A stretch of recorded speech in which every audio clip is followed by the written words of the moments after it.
Ahli berikutnya Pak Prof. Aminuddin ini.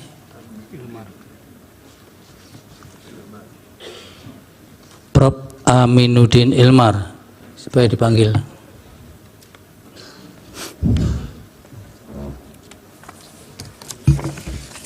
Pengujian undang-undang tadi saya kulitin dia.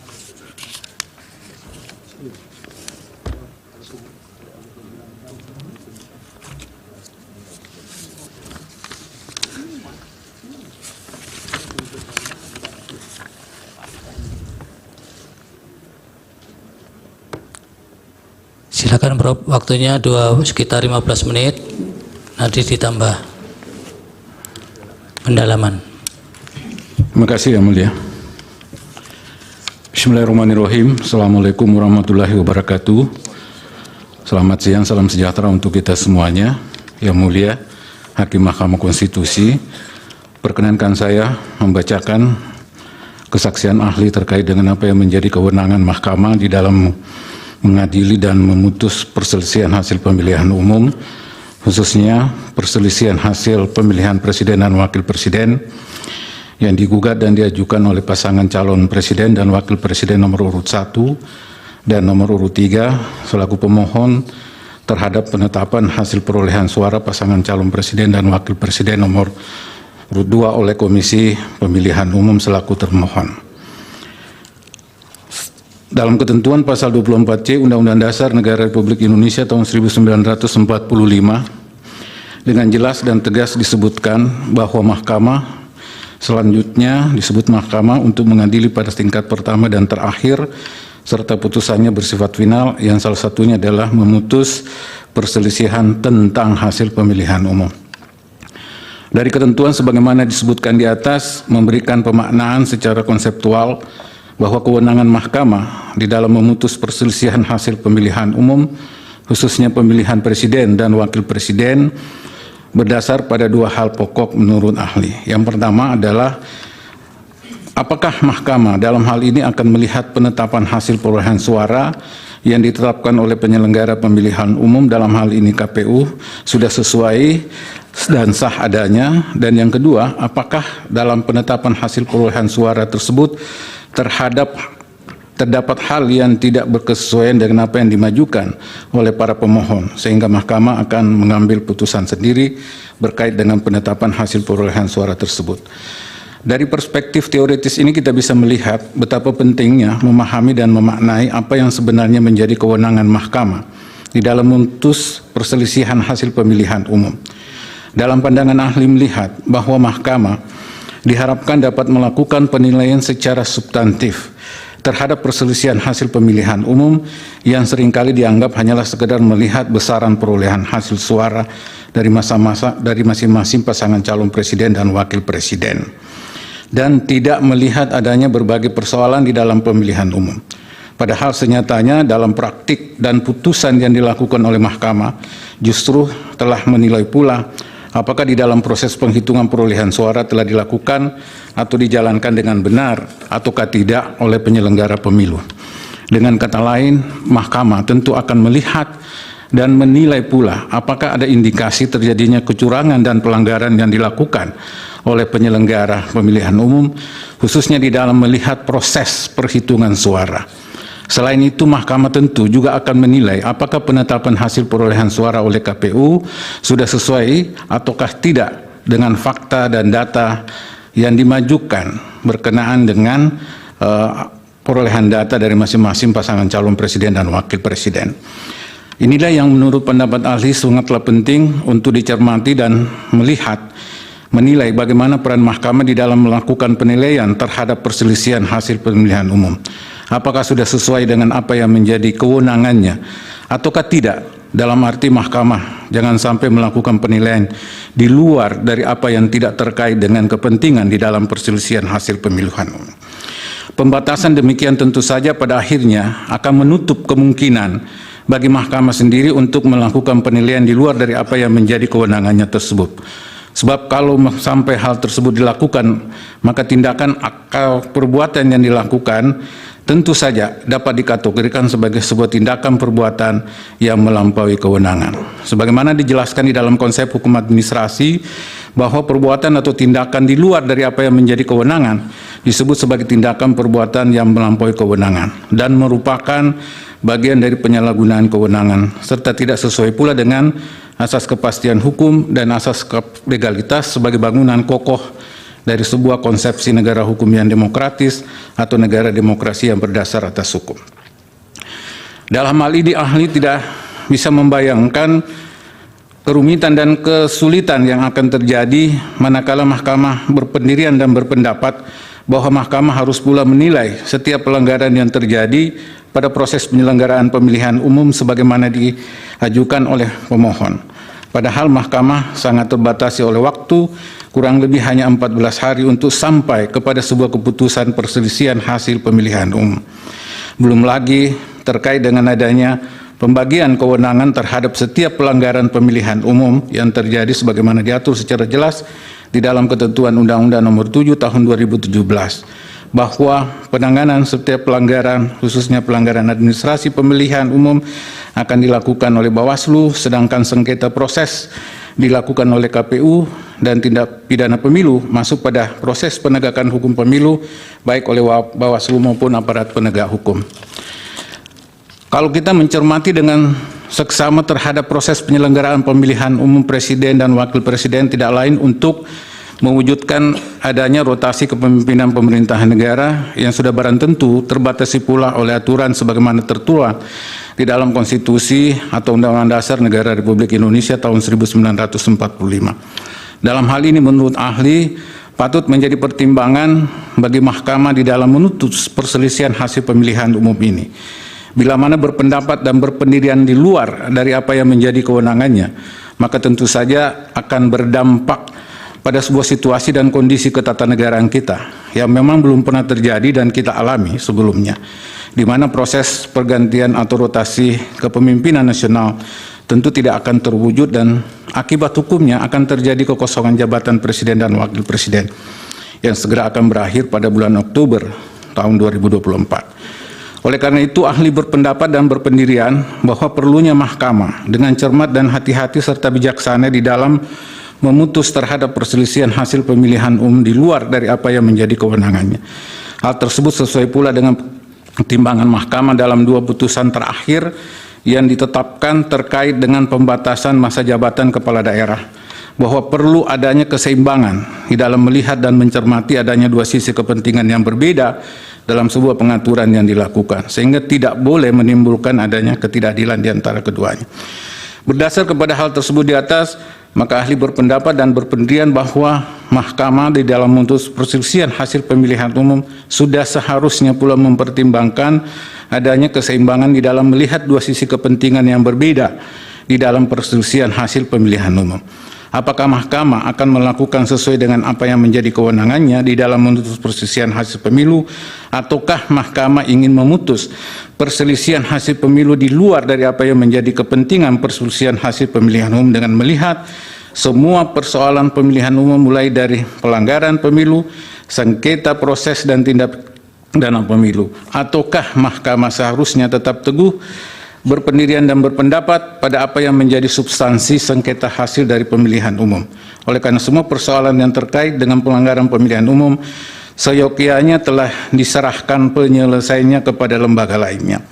Apatah lagi kalau pelanggaran pemilihan umum tidak pernah terlaporkan, maka tentu saja mahkamah tidak perlu menerimanya sebagai sebuah persoalan.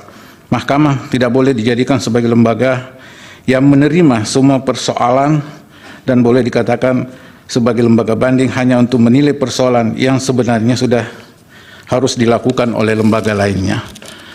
Perlunya mahkamah dalam hal ini menjaga adanya suatu keseimbangan, di dalam arti mahkamah tidaklah mengambil kewenangan yang sudah diserahkan kepada badan atau lembaga lainnya untuk bisa menyelesaikan pelanggaran pemilu. Bukan berarti mahkamah tidak bisa memberi keadilan di dalam proses penyelenggaraan pemilihan umum berdasar pada prinsip-prinsip pemilu yang jujur dan adil serta demokratis. Akan tetapi sesungguhnya mahkamah justru telah memberikan keadilan manakala mahkamah tetap berpendirian dan berpendapat bahwa perselisihan hasil pemilu tetap menjadi batasan mahkamah di dalam melakukan penilaian dan memutus perselisihan hasil pemilihan umum yang diajukan oleh para pemohon. Demikian pandangan dan pendapat ahli terkait dengan kewenangan mahkamah di dalam memutus perselisihan hasil pemilihan umum dan dapat mewujudkan rotasi kepemimpinan nasional secara berkesinambungan. Wassalamualaikum warahmatullahi wabarakatuh. Waalaikumsalam. Dari pihak terkait ada yang mengajukan pertanyaan? Ada yang mulia, ada untuk ahli ini kami ajukan ada dua penanya, saya sendiri sama rekan Satria Nararia. Silakan. Saudara ahli ya, saya mungkin berangkat dari pertanyaan pertama tentang konstruksi norma ketentuan pasal 24C ayat 1 sepanjang menyangkut dengan salah satu kewenangan atributif Mahkamah Konstitusi adalah menyelesaikan perselisihan hasil pemilihan umum. Barangkali kita ingin mendapatkan satu pemahaman yang jauh lebih mendalam ya, sepanjang menyangkut dengan terminologi hukum yang dipakai oleh pengubah konstitusi pada saat itu dengan kata tentang perselisihan umum. Jadi coba barangkali ada satu perspektif yang jauh lebih mendalam tentang soal itu. Karena banyak juga pendapat yang mengatakan ya, tentang hasil pemilihan umum itu bisa juga diperluas atau ada satu ekstensifikasi untuk masuk pada persoalan-persoalan proses. Sehingga barangkali dari pandangan itu ada satu apalagi namanya sikap yang jelas tentang bagaimana dan seperti apa batasan-batasan yang secara restriktif diberikan kepada Mahkamah Konstitusi. Yang kedua, berkaitan dengan soal itu, bagaimana kedudukan norma ini dikaitkan dengan ketentuan pasal 22E sepanjang menyangkut dengan penegakan kaidah-kaidah konstitusional yang berkaitan dengan langsung, umum, bebas, rahasia, jujur, dan adil. Apakah ini kompatibel dengan kewenangan untuk menyelesaikan perselisihan tentang hasil pemilihan umum itu sendiri dengan penegakan azas-azas yang bersifat luber dan jurdil? Kami berharap ada pencerahan tentang hal ini dari saudara ahli. Kira-kira secara filosofis itu seperti apa? Apakah memang Mahkamah Konstitusi sebagai the last resort, sebagai pelabuhan akhir untuk menyelesaikan semua ini, ataukah Mahkamah juga dapat diatribusikan untuk menyelesaikan seluruh persoalan sengkarut masalah pemilu yang ada pada lembaga-lembaga yang lain? Demikian dari saya yang mulia, diteruskan oleh rekan Satria Nararia. Terima kasih. Silakan Pak Satria. Terima kasih yang mulia. Saudara ahli, dalam konteks perselisihan hasil pemilihan umum presiden dan wakil presiden, bagaimana pandangan ahli mengenai kapan dan seberapa jauh Mahkamah Konstitusi dapat menerapkan judicial activism dan kapan Mahkamah Konstitusi harus membatasi dirinya dengan menerapkan judicial restraint? Cukup yang mulia, terima kasih. Baik, dari pemohon satu. Mulia. Terima kasih yang mulia. Kurang lebih sama ya dengan ahli pertama dan ahli kedua, standing ahli sekarang. Tadi satu tadi disinggung mengenai kekosongan jabatan ya. Kalau seandainya MK terlalu ekstensif menyidangkan di luar mandat perselisihan hasil pemilu dan lain sebagainya. Saya juga mendengar argumen ini dari Prof. Yusril tuh soal kemungkinan jadwal dan lain sebagainya. Saudara ahli sudah membaca petitum yang disampaikan permohonan 1 dan permohonan 03? Sudah ya? Oke.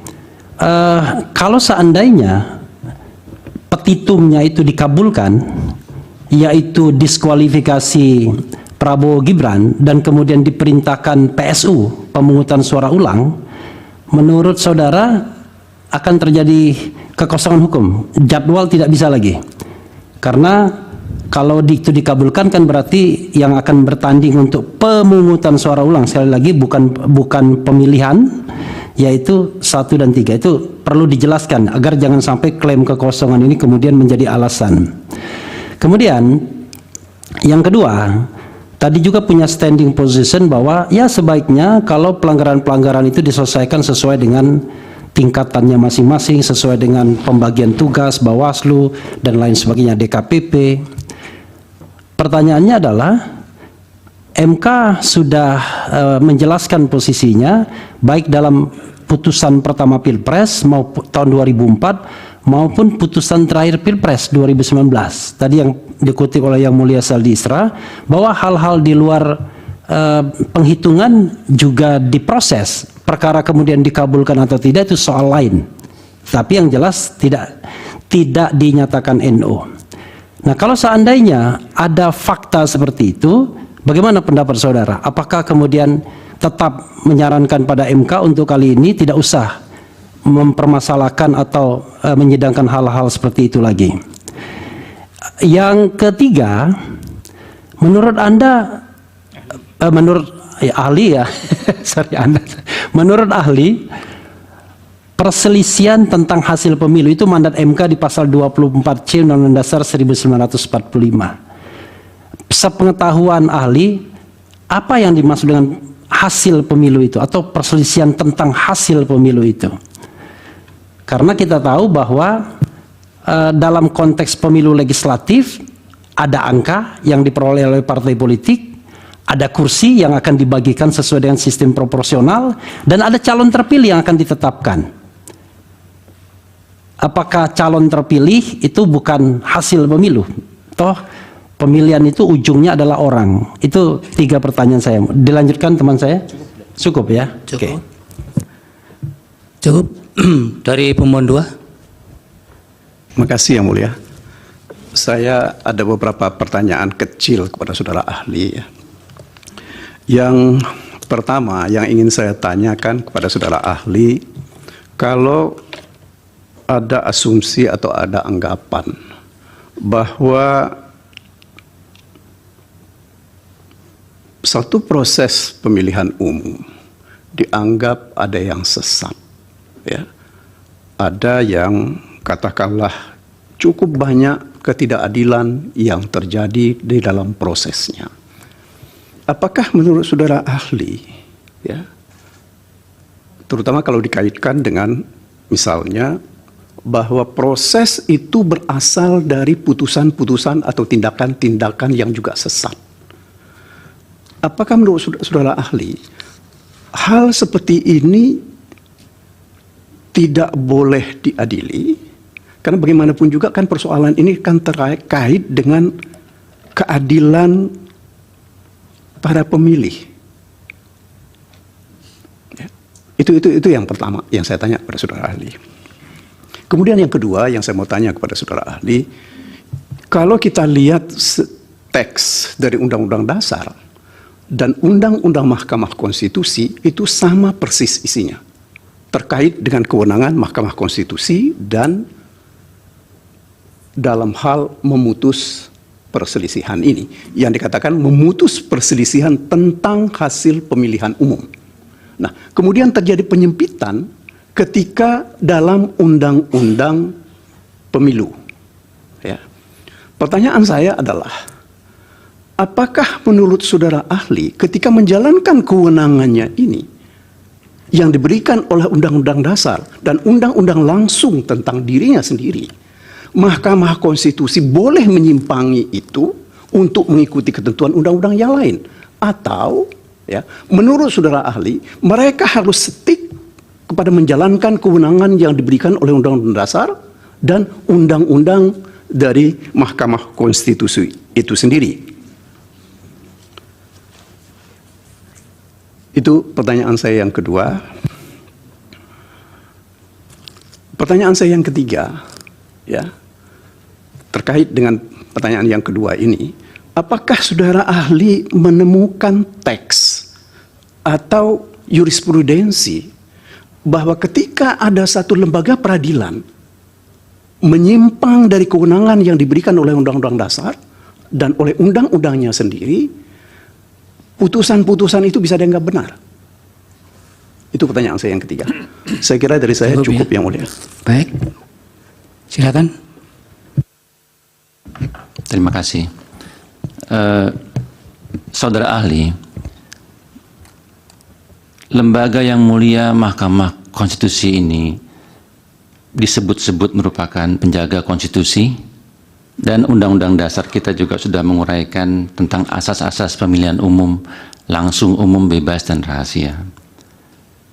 Dalam konteks ini MK bukan hanya sekali, tapi telah berkali-kali mengeluarkan atau bekerja keras mencoba mencari keadilan yang seadil-adilnya secara substantif. Bukan hanya soal prosedur dan bukan hanya soal TSM saja.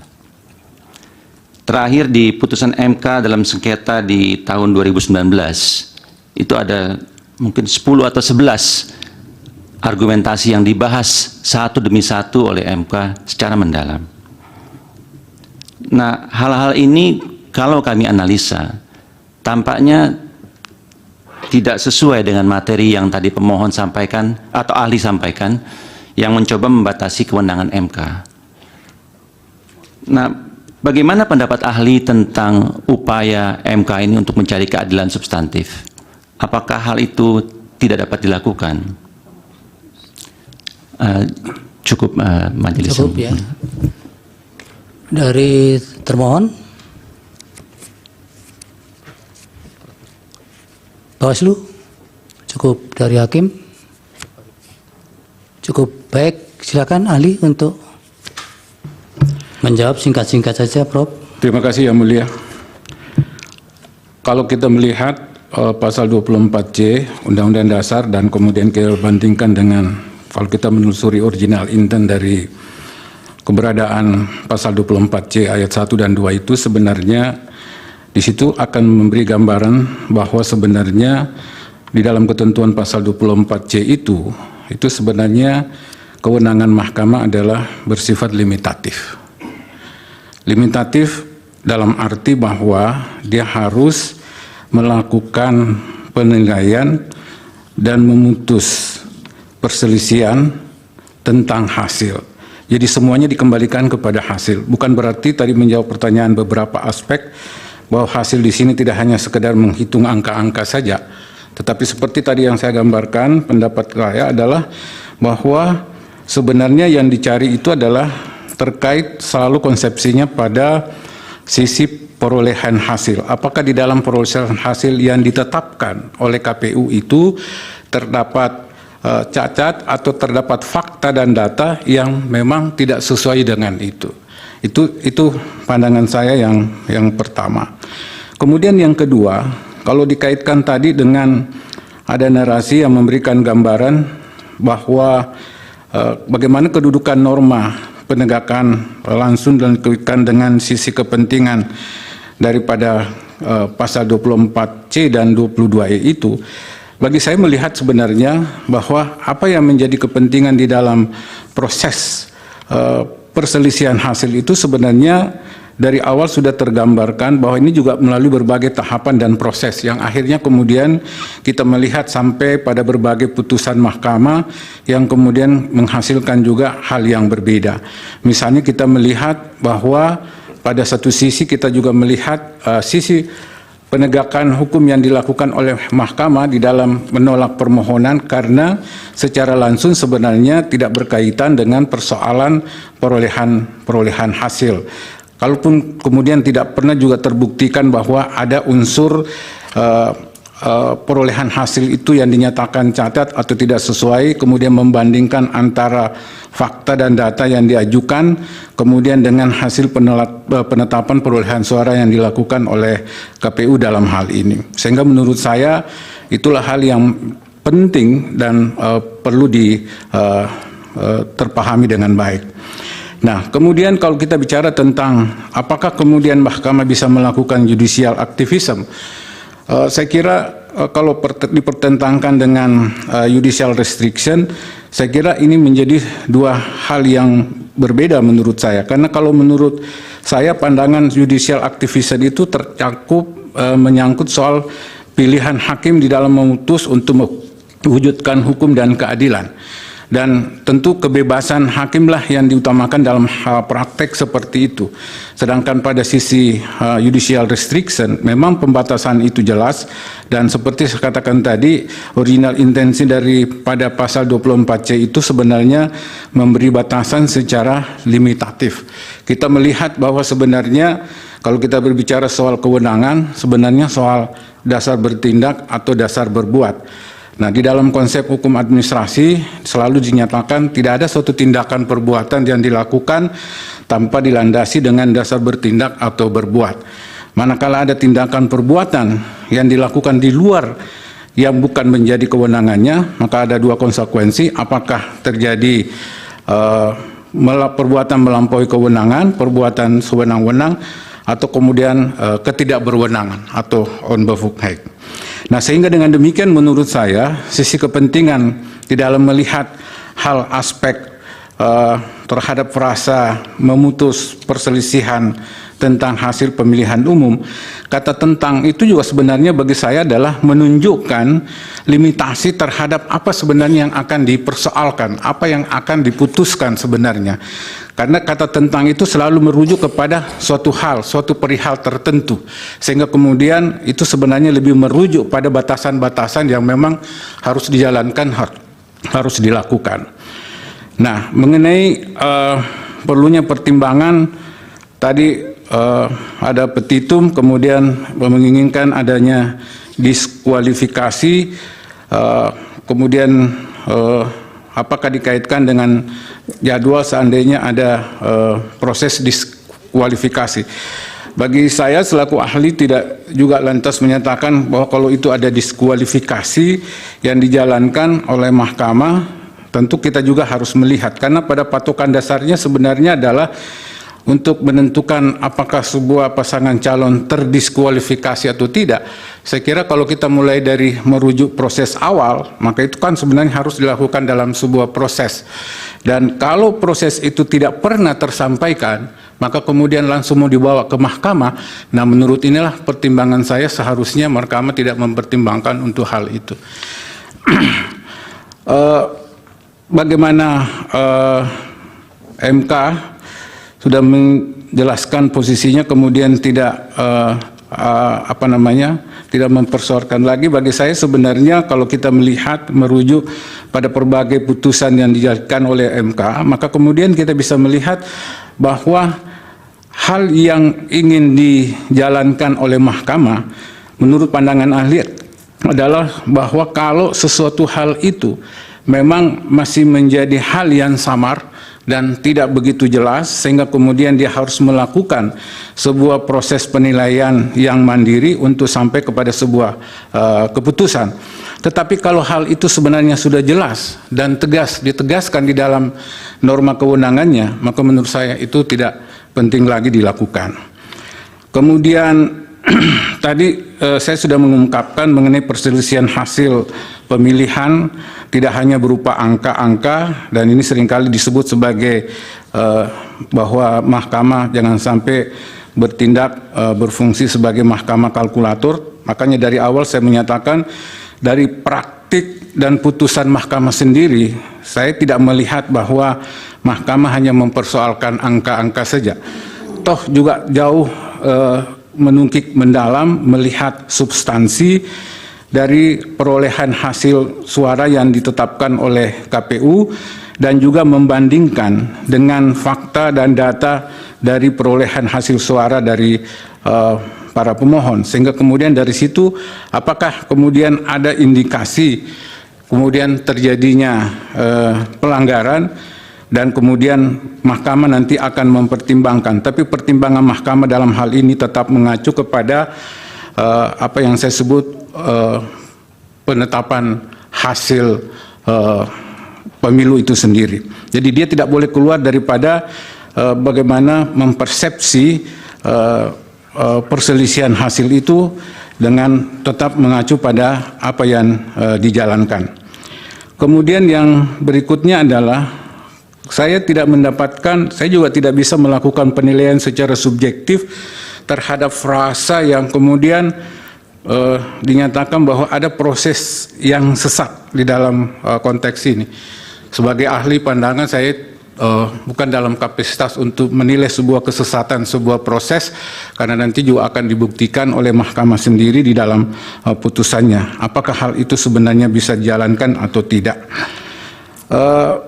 Kalau kita bicara tentang Undang-Undang Dasar dan kemudian melihat pada apa proses-proses yang dijalankan selama ini, misalnya tadi ada anggapan penyempitan Undang-Undang Pemilu, saya kira kalau saya melihat bahwa kelahiran Undang-Undang Pemilu sekarang ini karena dulu ada proses-proses yang dijalankan di dalam penyelenggaraan pemilu dan juga berdasarkan pada proses sengketa yang ada di Mahkamah Konstitusi dan juga pertimbangan-pertimbangan Mahkamah sendiri, maka kemudian dilakukan proses perbaikan dan kemudian muncullah norma yang ada di dalam ketentuan undang-undang sekarang yang kemudian membagi sisi kewenangan penyelesaian sengketa itu sehingga semuanya tidak bertumpu kepada mahkamah sendiri untuk bisa menyelesaikannya.